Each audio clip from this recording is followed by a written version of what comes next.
Olá, senhoras e senhores, bom dia, boa tarde, boa noite para vocês. Meu nome é Matheus Turini, professor de Sociologia e Filosofia, e hoje nós vamos falar um pouquinho sobre os clássicos da Sociologia com ele, Max Weber. Vamos lá então?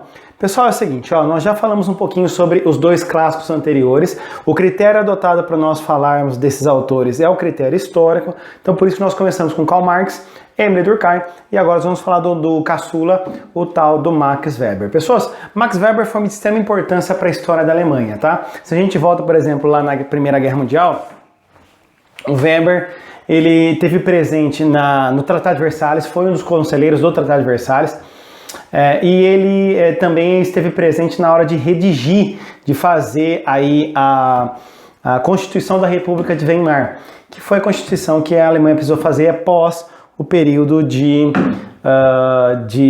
Primeira Guerra Mundial, tudo bem? O período do Tratado de Versalhes e tudo mais. Então é óbvio que a família do Weber já era uma família envolvida de políticos, então o Weber naturalmente, até por uma questão, não vou dizer técnica, né, mas ele acabou enveredando-se mais por esse lado, né, do Tratado de Versalhes, como conselheiro e tudo mais. O que nos destaca como Max Weber? Weber foi dar aula de economia na faculdade, depois ele acabou assumindo a cátedra de sociologia, foi o primeiro alemão a assumir essa cátedra, por isso que Weber ele entra para a história dos clássicos da sociologia por conta disso. Nós falamos que o Durkheim foi o cara lá da França, o Weber é o cara da Alemanha, tá? O cara da sociologia. E aí as duas principais obras que ele destaca, que ele coloca, é a Ética Protestante, Espírito do Capitalismo e a Ciência Política como Vocação. Então é óbvio que nós vamos falar um pouquinho dessas distinções. Qual é o método de análise do tio Weber? Nobríssimo professor. O método de análise do Weber, pessoas, ele parte de um rompimento com a que a gente chama de escola francesa de sociologia. Quem é a escola francesa, professor? Comte e Durkheim. Então esses dois caras, eles têm uma proximidade muito grande com as ciências exatas e naturais. Lembra que nós falamos isso, né? O primeiro nome que a sociologia ganha pelo Comte não é sociologia, é física social. Então você tem uma proximidade muito grande com a física e a matemática. E o Durkheim se aproxima muito das ciências biológicas. O Weber, olhando para essa metodologia, ele fala assim, não, pera lá. Talvez não seja mais ideal ou muito ideal aproximar as ciências humanas das ciências exatas e naturais. As metodologias são completamente diferentes. Por isso que a gente costuma dizer que o Weber humaniza as ciências sociais, a sociologia propriamente dita, porque ele traz para esse campo científico alguns atributos que fazem com que as ciências sociais, a sociologia principalmente, seja um pouquinho mais humana.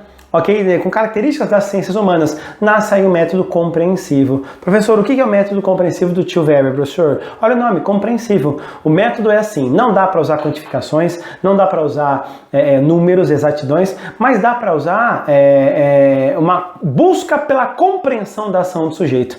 Todo mundo age, é o que o Weber chama de ação social, os indivíduos eles estão na sociedade, e essa ação social ela é dotada de significado, de sentido, de intencionalidade. O que cabe ao sociólogo, dirá Weber? Cabe ao sociólogo entender quais foram as intenções do sujeito, do ator social, quando fizeram o que fizeram, agiram como agiram, ok?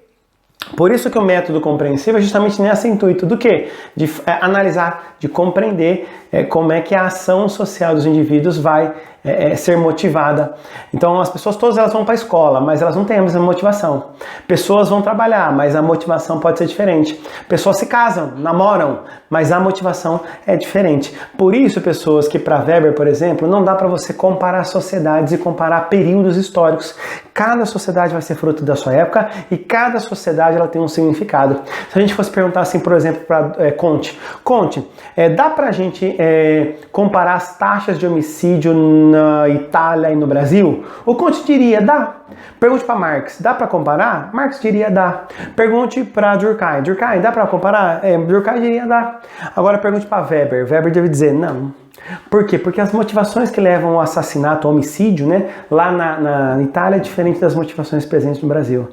Cada sociedade é única. Nesse sentido, tem infinitas realidades sociais. Ok? Então, não é possível fazer comparações. Cada universo simbólico é único, cada universo linguístico é único, não dá para comparar. Percebe como ele traz esse elemento mais que vai ser bastante usado na antropologia. Então, como é que fica, professor? O Weber, por ele ser um liberal, Weber é um anticomunista. Essa é a verdade.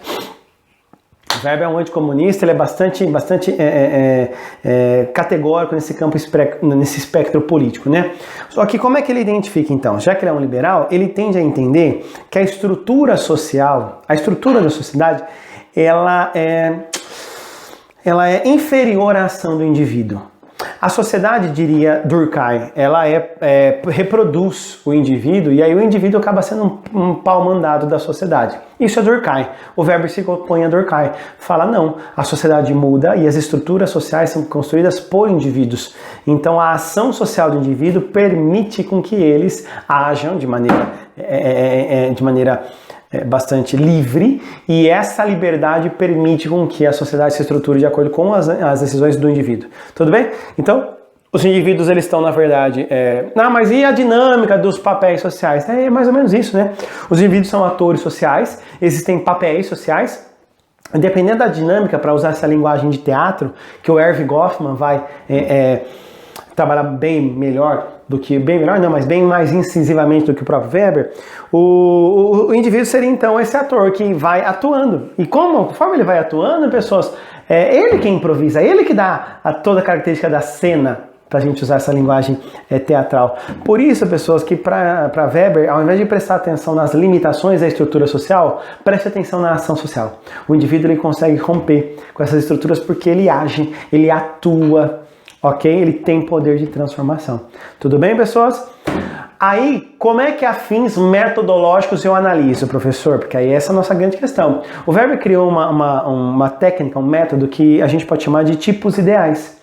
O que é essa tipologia social, professor? Essa tipologia ideal para Max Weber? O Weber pensa o seguinte, como é que eu analiso a sociedade? Eu preciso entender a motivação da ação humana, da ação dos indivíduos, da ação social humana. Como é que eu faço essa compreensão? Eu crio parâmetros de compreensão. E esses parâmetros ele chamou de tipos ideais. O tipo ideal não é um tipo assim, nossa, deveria ser assim. Não é essa. A palavra ideal não é por causa disso. Por que ele é ideal, professor? Porque ele é na cabeça.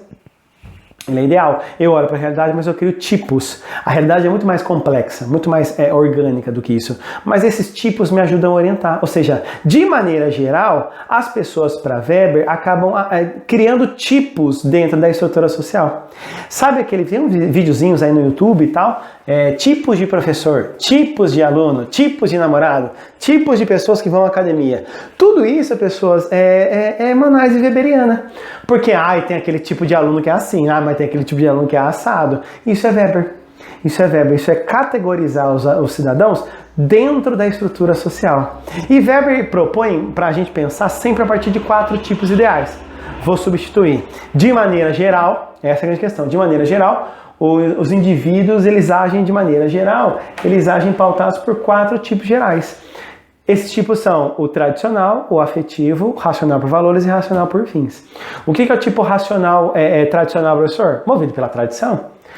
Afetivo, pela emoção. Racional por valores. Racional por fins é pelos objetivos, pelas metas que alguém quer alcançar. Vou te dar um exemplo. Alguém vai na escola. Por que vai na escola? Tipo tradicional? Pode ser que haja uma pessoa que vai para a escola movida pela tradição. Professor, as pessoas vão para a escola, minha família estudou, eu estou indo para a escola. Tradição. Afetivo. Professor, eu amo a escola, nossa, eu tenho uma relação afetiva, gosto tanto do negócio. Afetivo. Valores. Professor, eu acredito que a educação é o caminho melhor para a sociedade melhor. É uma questão de valores. E finalidade. Por que você vai para a escola? Vai para passar de ano. Por que você vai para a escola? Vai para não ser preso. O conselho tutelar não encher o saco dos meus pais. E por aí vai. Professor, quer dizer que cada um... E se eu agir com mais de pessoas? As combinações aqui, elas são infinitas. Por quê? Pode ser que eu vá para a escola motivado pela tradição e afeição. Pela afetividade e valores. Pela tradição e valores. Pela tradição, afetividade e valores. Pelos 4. Então, quando o Weber cria essas 4 categorias, ele não está querendo dizer que vai ter que caber numa caixinha. Mas que mais ou menos, geralmente, é mais ou menos assim que acontece. E a sociedade vai se complexificando, por isso que é difícil você trabalhar com a metodologia compreensiva do Weber, porque você precisa compreender. Ora, alguém ela pode ir para a escola motivada pela tradição, ora pela afeição, ora por valores, e por que não por fins? Então isso está tudo meio misturado, né? É uma miscelânea, né? Então assim, essa mistura toda, pessoas, faz com que o indivíduo seja complexo e o Weber está tentando compreender. Por isso que não dá para comparar, criar várias medidas de comparação, porque a motivação, os valores, a afetividade, a tradição são diferentes em cada lugar e em cada época. Mas olhando assim para esses tipos ideais, qual você acha que sobressai? Não é o único, mas qual você acha que sobressai na modernidade? Que é da onde o Weber está dizendo.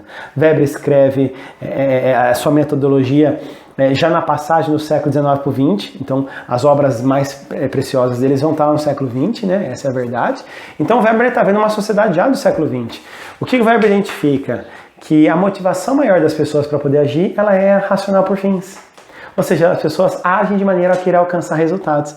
E é aqui que começa a nossa brincadeira, porque o Weber, a partir disso, ele cria dois conceitos, que é o desencantamento e a secularização. Professor, o que é o desencantamento? Olha o nome, desencantar, deixar de ser encantado. O desencantamento refere-se, olha lá, sociedade moderna é marcada pela racionalização. Por avaliações racionais, instrumentais, eficiência, consequências futuras, elas são bem menos sentimentalistas. Até a religião do século XX em diante, ela é desencantada. Por que, professor? Porque religião, por definição, na maioria das vezes, a gente entende religião como crença, ponto. A gente não precisa evidenciar. Mas a ciência da religião, ela se esforça para fazer esse tipo de raciocínio. Ou então vamos pegar o pragmatismo mais puro das próprias igrejas, né? As igrejas, elas acham que elas não bastam apenas abrirem suas igrejas, seus templos para cultos. Elas têm que fazer ações sociais, ou seja, elas têm que racionalizar. Só isso é bom ou ruim? O Weber não está dizendo nem que é bom ou é ruim, nós não vamos afirmar também isso. Mas o que o Weber percebe? Que existem alguns pontos que essa racionalidade, aquilo que a escola de Frankfurt vai chamar de racionalidade, razão instrumental, essa racionalidade ela põe em ameaça alguns elementos. Quais, professor? Frase do Weber, ó, até que a última tonelada de combustível tiver sido gasta. Então, por exemplo, a nossa relação com a natureza, ela já é de domínio, já não é de harmonia, já é de domínio. E aí a gente acha uma fonte, e aí até que a última tonelada não tiver sido gasta, a gente não para. Weber dizendo isso no início do século XX. Especialistas sem espírito, sensualistas sem coração. Esta nulidade imagina haver atingido um nível de civilização nunca antes alcançado. O Weber fala, nunca nós fomos tão racionalistas instrumentais, não é esse termo que ele usa, mas nunca nós fomos tão desencantados quanto hoje, quanto agora. Ok? Especialista sem espírito, sensualista sem coração. Cara, não é vendedora de roupa lá da Roth? Cara, maravilhoso. Por quê? Porque a vendedora ela te oferece, se você ficou horrorosa, ela vai falar, nossa, que lindo, leve 2. Então é mais ou menos isso, né? É uma especialista sem espírito, sensualista sem coração. Ok? Então essas são as características dessa sociedade do século XX, dessa sociedade moderna. E aí acontece um fenômeno paralelo ao desencantamento, que é a secularização. Professor, o que é secular? O que é a secularização? Pessoas, abandono gradual, não só da religião, mas da base tradicional da sociedade. A religião, os valores mais tradicionais, ocidentais, isso acaba fazendo com que a secularidade acaba consumindo essas bases mais rígidas, mais sólidas. Ok, pessoas? Então, veja, se a gente olha, por exemplo, para casamento, nossa, era absurdo você engravidar antes do casamento. Não que hoje é normal, mas a pressão é bem menor, com certeza. Casais homossexuais, aborto, a discussão sobre o aborto, a discussão sobre outros elementos que chocam com essa base mais tradicional, elas são menos ofensivas hoje do que já foram um dia. Tudo bem? Só que aí o Weber ele faz um movimento que é fantástico, que é analisar como é que se relaciona a questão da religião e a questão econômica. O que o Marx nos ensinou? O Marx nos ensinou que quer entender a religião, analise o sistema econômico. O Weber vai inverter essa ordem. Ao invés de tentar entender como a economia influencia a religião, o Weber está tentando entender como é que a religião influencia a economia. E daí o seu grande best-seller, né? A ética protestante e o espírito capitalista. Será que o capitalismo entrou nesse desencantamento? Será que o capitalismo é fruto dessa secularização?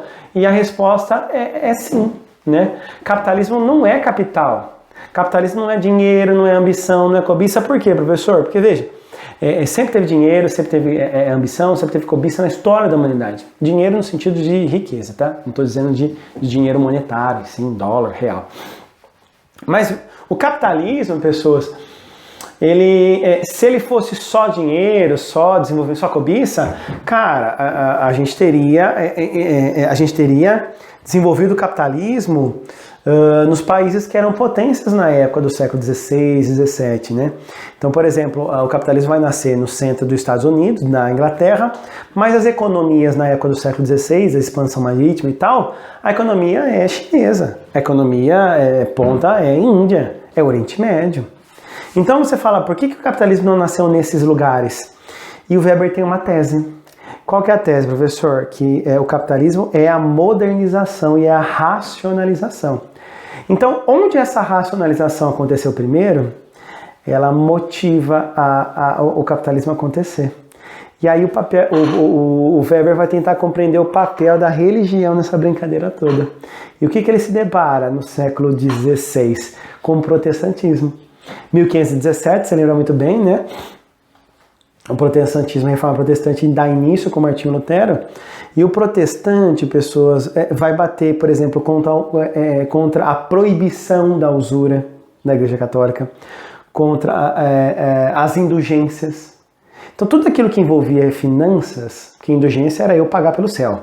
E aí eles colocam a ideia, não, a salvação é de graça.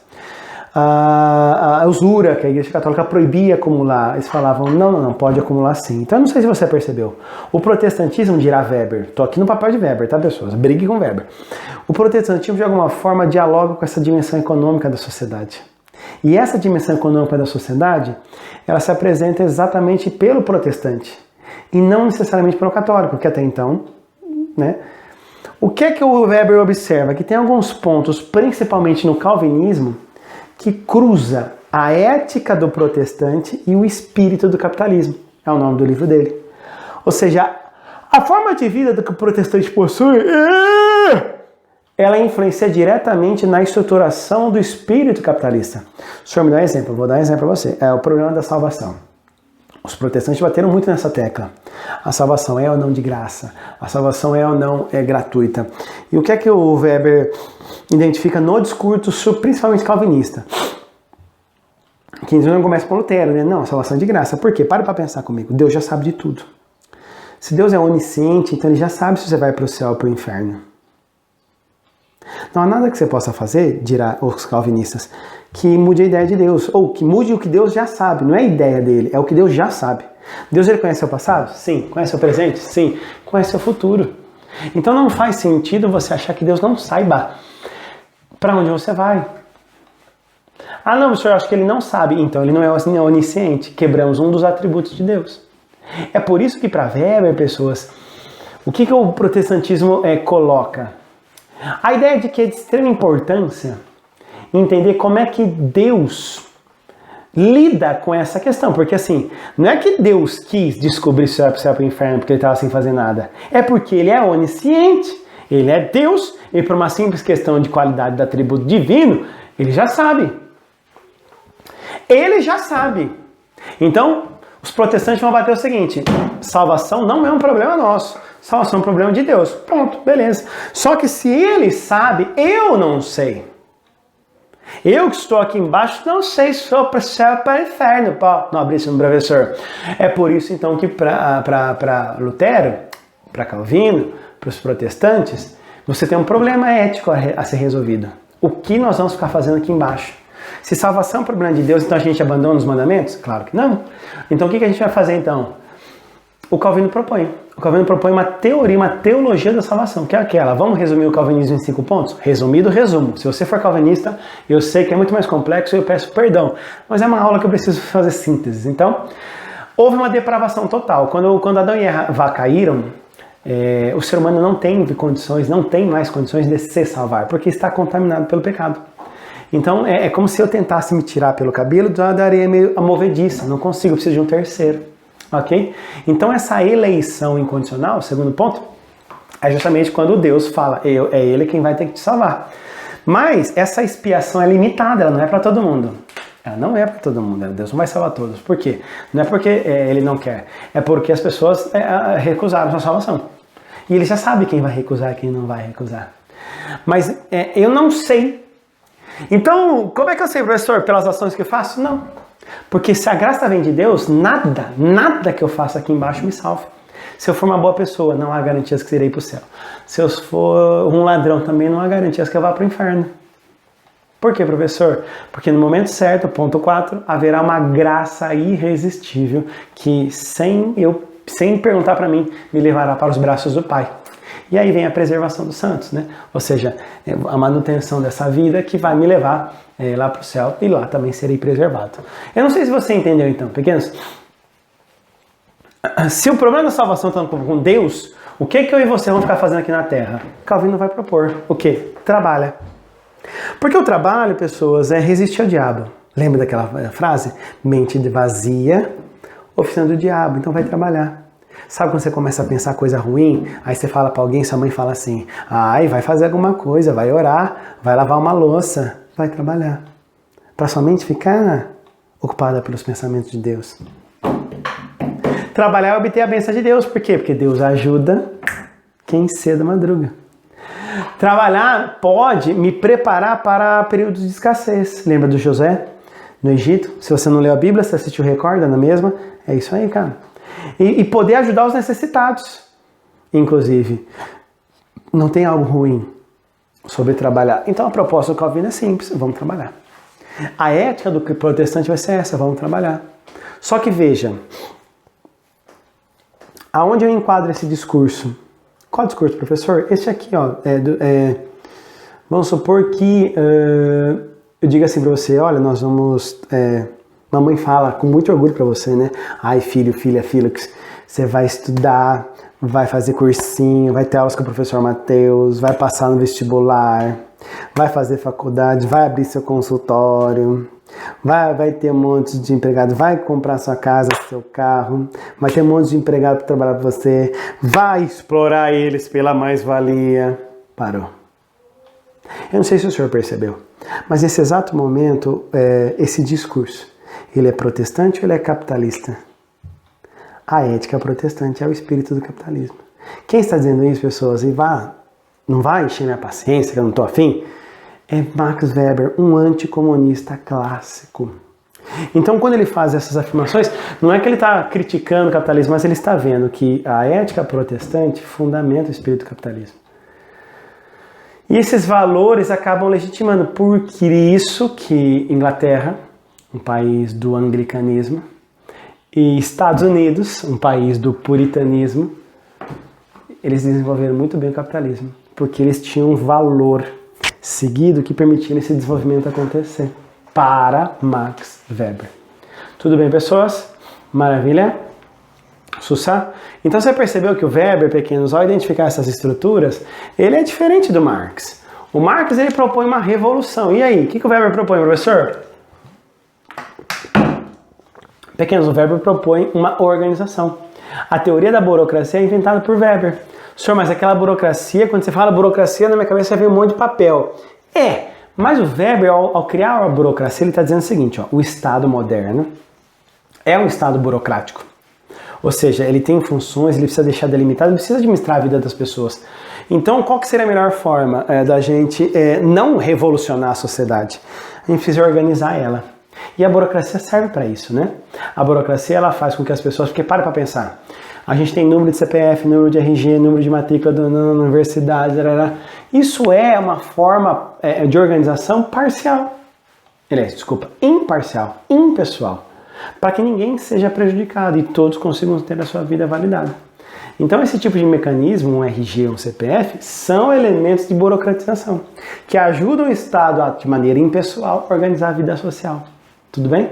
O Estado hoje é um Estado burocrático. Por que ele é burocrático, professor? Porque ele se resume basicamente em organizar a vida burocrática da sociedade e monopólio da violência.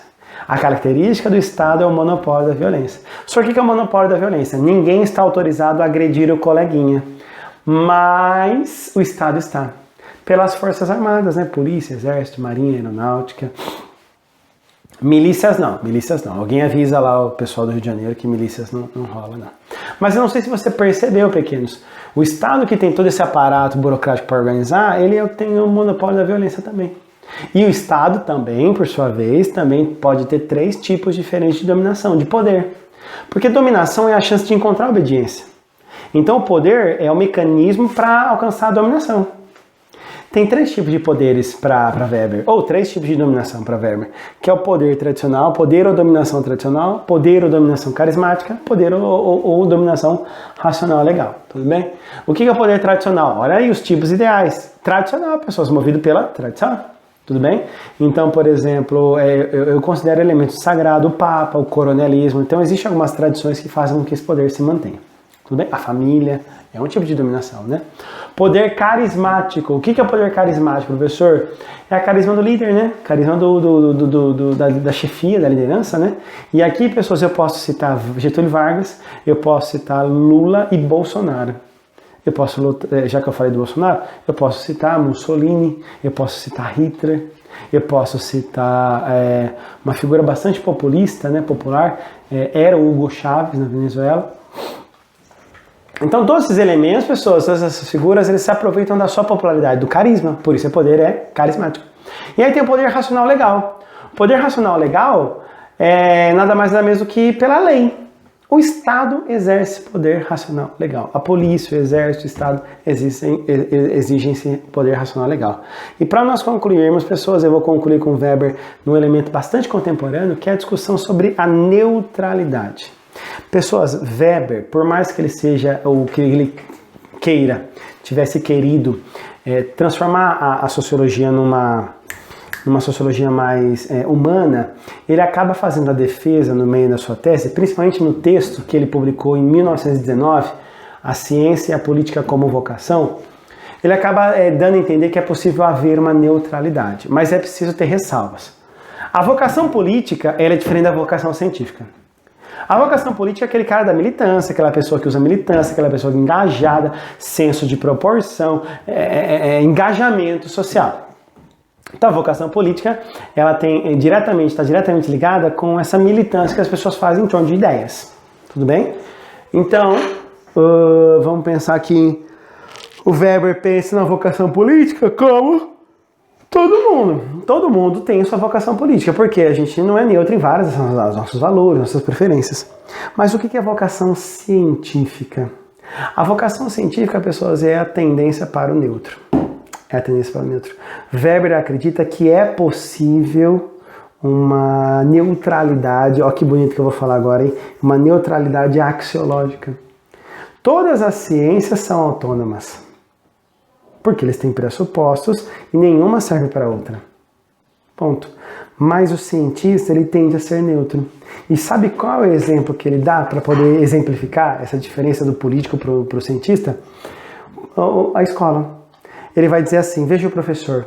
O professor é uma figura que, mesmo tendo seus valores e suas crenças, enquanto dá aula, ele não pode dar aula só disso ou só daquilo. Ele dá aula do conhecimento humano como um todo. Então ele é neutro enquanto dá aula. Quer coisa mais próxima da escola sem partido do que Weber, pessoas? O Weber intui isso. Weber foi muito criticado quanto desse texto. Só que o Max Weber, pessoas, ele escreveu esse texto em 1919 e vem a falecer em 1920. Então ele também não teve muito tempo para receber todas as críticas e elaborar uma resposta, uma possível resposta. Mas, de maneira geral, pessoas, o que a gente entende hoje nas ciências humanas? Que não é possível uma neutralidade. Ninguém é neutro. Então a gente sempre parte de uma visão de mundo, de uma concepção de valores. Ao escolher um determinado método, ao escolher um determinado caminho, a gente acaba defendendo uma postura, a gente não é neutro. Ok? E na escola, a escola sem partido seria uma escola com professores neutros. Não é isso que a gente quer. Não é isso que se quer, né? Então existem aqueles que falam, não, tem que ter uma religião, o Estado precisa professar uma religião, a escola precisa professar uma religião. Então já não é neutro. Então já não é neutro. Ou então, se for religião, então tem que falar de todas. o que não é mais ou menos muito bem isso que a escola sem partido propaga. Tudo bem? Essa é a aula sobre Max Weber, pessoas. Espero que vocês tenham gostado. Façam os exercícios e a gente se vê por aí. Até mais.